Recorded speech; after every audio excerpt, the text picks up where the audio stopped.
Selamat datang di kuliah proses industri kimia untuk industri asam nitrat. Pertama-tama Anda bisa lihat, dari asam nitrat itu dapat dihasilkan beberapa produk.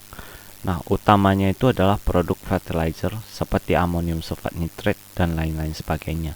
Nah, produk non-fertilizer yang dihasilkan dari asam nitrat cukup beragam juga, misalnya dinitrotoluen dan nitrobenzen, dan juga polyamide 6,6 dan polyamide 6.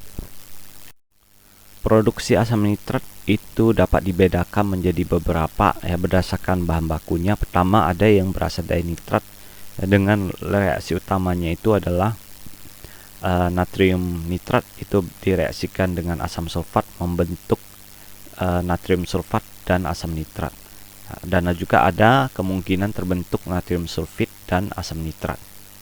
Nah, natrium sulfit ini kalau berlebihan akan membentuk natrium tiosulfat dan juga air. Nah, metode yang kedua itu menggunakan udara ya. Walaupun ada metodenya tapi nggak dikembangkan karena keperluan energi yang sangat tinggi. Nah, kemudian proses yang ketiga itu di bahan baku yang ketiga ya, itu adalah yang dari amonia ya. Di sini ada step-stepnya, biasanya cenderung stepnya sama, yaitu pertama amonia dioksidasi dulu menjadi NO, kemudian NO dioksidasi menjadi NO2, dan kemudian keduanya ini diabsorpsi dengan air membentuk asam nitrat. Nah, selama hasil dari asam nitrat ini perlu dipurifikasi ya, untuk memisahkan gas NOx yang berbahaya bagi lingkungan.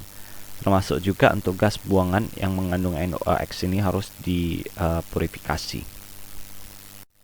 Ada beberapa metode untuk produksi asam nitrat dari amonia. Yang pertama ini ada proses pada tekanan menengah. Di sini amonia cair itu terlebih dahulu diubah menjadi gas ya, setelah difiltrasi dan dipanaskan. Kemudian dicampurkan dengan udara yang terlebih dahulu dikompres dan difiltrasi ya. Nah, di dalam reaktor terjadi reaksi antara amonia dan udara, sehingga NH3 itu teroksidasi menjadi NO dan juga air. Nah, gas keluaran dari reaktor ini memiliki suhu yang sangat tinggi sehingga dimanfaatkan untuk memanaskan gas buangan. Kemudian selama pendinginan berlangsung ya, gas NO ini akan bereaksi lebih lanjut dengan udara teroksidasi menjadi NO2. Nah, kemudian dikondensasi sehingga membentuk asam lemah. Ya, kondensat asam lemah ini kemudian dialirkan ke kolom absorpsi. Di sini terjadi reaksi antara NO2 dengan air membentuk asam nitrat. Nah, asam nitrat itu perlu di bleach ya, untuk menghilangkan gas-gas NOx. Nah, di sini gas bleachnya itu menggunakan udara ya. Jadi udara yang dikompres ini digunakan untuk memanaskan gas buang, kemudian dialirkan ke reaktor dan juga digunakan untuk bleaching di sini. Udaranya itu kemudian juga digunakan untuk melangsungkan reaksi konversi dari NO ke NO2 ya, yang terjadi secara simultan di sini. Kemudian gas-gas NOx yang tidak bereaksi itu masuk ke gas buang. Di sini gas buang itu akan ditreatment lebih lanjut menggunakan amonia ya, supaya gas NOx-nya itu terkonversi menjadi nitrogen dan zat-zat lainnya ya, yang tidak berbahaya bagi lingkungan. Gas buang ini kemudian digunakan untuk menggerakkan turbin ya, terlebih dahulu sebelum dialirkan ke chimney. Selain diproses pada tekanan menengah, proses pembuatan asam nitrat dari amonia juga bisa dilangsungkan menggunakan proses pada tekanan tinggi. Nah, di sini hampir tidak ada beda untuk alur prosesnya. Yang membedakan itu adalah pada proses tekanan tinggi ini diperlukan katalis dan energi yang lebih banyak. Nah, tapi ya, peralatan yang digunakan itu lebih kecil. Jadi ada kelebihan dan kelemahannya. Berdasarkan analisis pada proses sebelumnya, diketahui bahwa oksidasi amonia itu lebih efisien dilangsungkan pada tekanan rendah, sedangkan absorpsi dari NO2 itu lebih efisien pada tekanan yang tinggi. Nah, untuk keseluruhan proses itu hampir sama kecuali ada terjadi kompresi ya untuk gas NO yang sebelumnya gas NOx itu langsung dikondensasi kemudian diumpankan menuju ke kolom absorpsi. Nah, tapi di sini ya Anda bisa lihat gas NOx itu nggak langsung diumpankan tapi dikompres terlebih dahulu. Nah, selama kompresi ya suhu dari gas ini akan meningkat sehingga didinginkan terlebih dahulu dengan cara mentransfer panasnya itu ke gas buang. Nah, kemudian ya baru dikirim ya sebagian itu ke kolom absorpsi. Nah, sebagian lagi di recycle. Nah, perbedaan yang kedua itu adalah pada proses bleachingnya itu dipisah, di mana keluaran dari kolom absorpsi itu di bleach menggunakan udara ya, kemudian udara itu dikirim lagi kembali ke kondensor ya untuk digabung kemudian di kompres dan lain sebagainya. Hasil produksi asam nitrat yang diperoleh dari proses-proses sebelumnya itu memiliki konsentrasi antara 60-70%.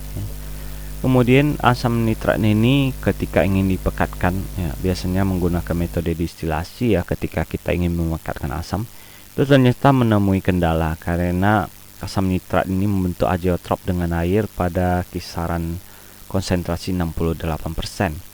Nah, sehingga ada dua cara untuk pemekatannya. Yang pertama itu adalah dengan menambahkan N2O4, di mana N2O4 ini bereaksi dengan air membentuk asam nitrat. Yang kedua itu adalah menggunakan distilasi ekstraktif. Anda bisa lihat skemanya di sini. Di sini asam nitrat lemah yaitu dicampur dengan jalur recycle-nya, kemudian didistilasi ya, untuk menghasilkan asam nitrat pada konsentrasi 68 ini ya. Kemudian dilakukan distilasi ekstraktif dengan penambahan asam sulfat. Di sini asam sulfat itu akan mengubah kesetimbangan dari asam nitrat seperti yang terlihat dalam grafik ini. Nah, kemudian hasil dari distilasi ini kemudian di bleach ya, untuk memisahkan gas NOx-nya yang kemudian nanti dicampur kembali dengan asam nitrat lemah. Nah, dihasilkanlah asam nitrat yang pekat. Nah, setelah membahas mengenai proses-proses produksi dan pemekatan asam nitrat, selanjutnya kita akan mendalami sisi termodinamika dan kinetika dari masing-masing tahapan proses pembuatan asam nitrat. Yang pertama ada oksidasi amonia. Oksidasi amonia ini berdasarkan reaksi utama yaitu NH3 ditambah O2 menghasilkan NO. Di sini energi yang dilepas itu adalah sebesar 54 kilokalori per mol. Nah, hubungan antara temperatur dan tekanan terhadap konversi amonia dapat dilihat di sini ya, dimana pada awalnya peningkatan suhu itu meningkatkan konversi ya, tapi ketika kita meningkatkan suhunya lebih lanjut ya, maka mulai terjadi fiksasi oksigen yang berlebihan dan juga mulai terjadi degradasi dari produk itu kembali menjadi elemen-elemen pembentuknya ya, seperti N2 dan H2 dan lain sebagainya.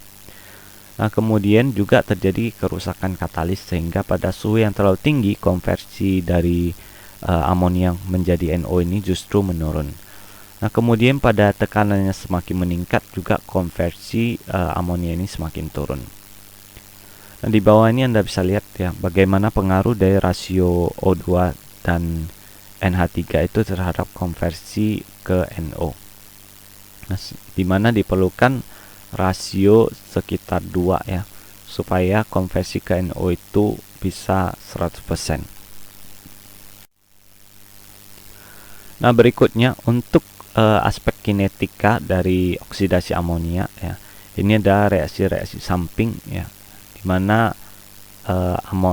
amonia itu pecah kembali menjadi nitrogen ya dan hidrogen, dan juga ini NO itu pecah kembali menjadi nitrogen dan oksigen dan reaksi-reaksi lain.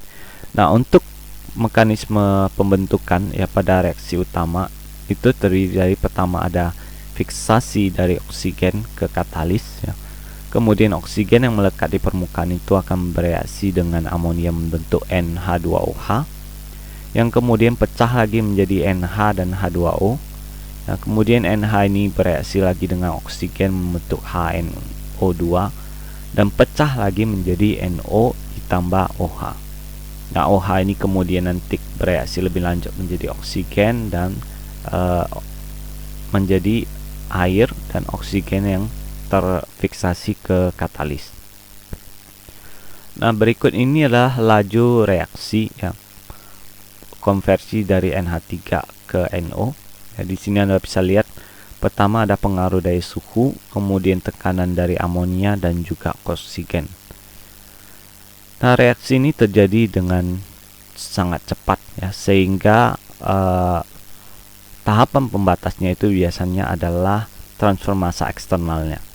Nah, laju overall dari konversi NH3 ini dapat diwakili oleh persamaan berikut ini ya.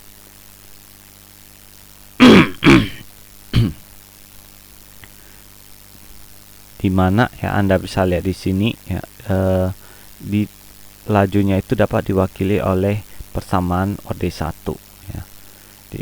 Pada suhu di bawah 500 derajat Celcius ya, nilai beta ini jauh lebih besar dari nilai K, sehingga min NH3 nya itu dapat diwakili oleh K dikali C konsentrasi dari amonia. Nah, sedangkan pada suhu di atas 600 derajat Celcius ya, nilai K ini jauh di atas nilai beta ini, sehingga min R itu menjadi sama dengan beta dikali konsentrasi amonia. Berikutnya ada reaksi oksidasi NO menjadi NO2 ya. Di sini kita akan membahas sisi termodinamikanya. Reaksinya adalah sebagai berikut ya, dengan entalpi reaksinya negatif 27,3 kilokalori per mol ya. Konstanta equilibriumnya diberikan oleh persamaan berikut ini ya. Dan Anda bisa lihat di sini, ini adalah nilai dari konstanta equilibriumnya pada berbagai suhu. Nah, dapat Anda lihat ya, equilibriumnya itu semakin tinggi ya konstantanya ketika suhunya itu semakin rendah. Jadi pada suhu yang tinggi ya, hampir dapat dipastikan hanya sedikit NO2 yang terbentuk ya.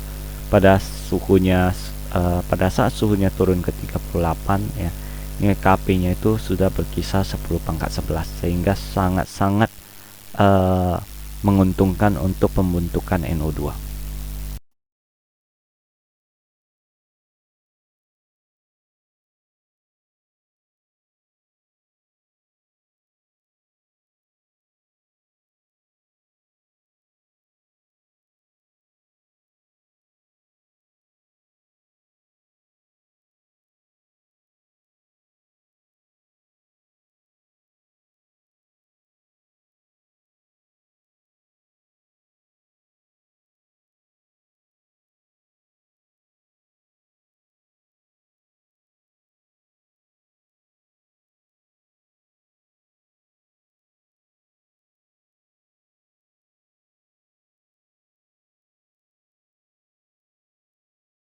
Pembentukan NO2 itu diikuti oleh pembentukan senyawa lain seperti N2O4 yang cukup perlu diperhitungkan.